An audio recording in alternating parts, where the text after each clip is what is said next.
আসসালামু আলাইকুম। General math 9.1 থেকে 23 নাম্বার কোশ্চেনটা এখন সলভ করব। ওকে, আমাদের দেওয়া আছে cot a plus tan b divided by cot b plus tan a।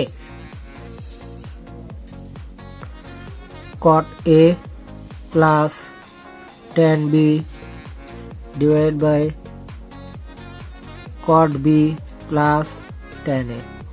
Okay, এটা প্রথমে আমরা কি করব, cot a কে ভাঙবো, সবগুলোকে tan বানাই নেব। সবগুলোকে যদি tan বানাই নেই তাহলে কি হয় দেখি, cot মানে হচ্ছে 1/tan a plus tan b, তাহলে এখানে হবে 1/tan b plus tan a।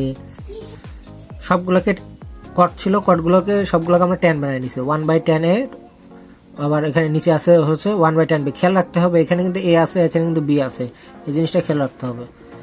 ভুল হলে পরে পুরো ম্যাথটাই ভুল হয়ে যাবে। তাহলে 1 plus tan a tan b হবে।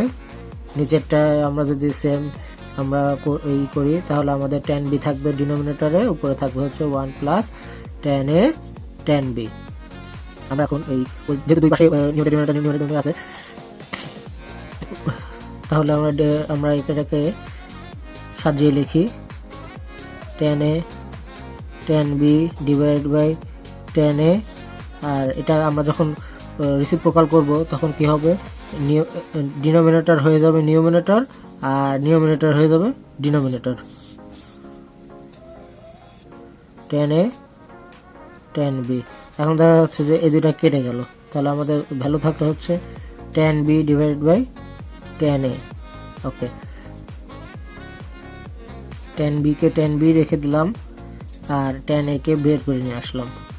এখন এই tan b থাকলো আর এই 1/tan a সমান কি cot a।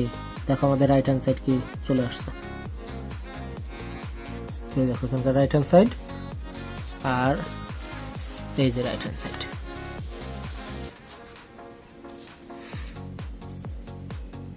tan b টাকে রেখে দিছি আর tan এটাকে বের করে নিয়ে গেছি, তারপরে 1/tan এর সমান cot a বসাই দিছি, আমাদের রেজাল্ট হয়ে গেছে।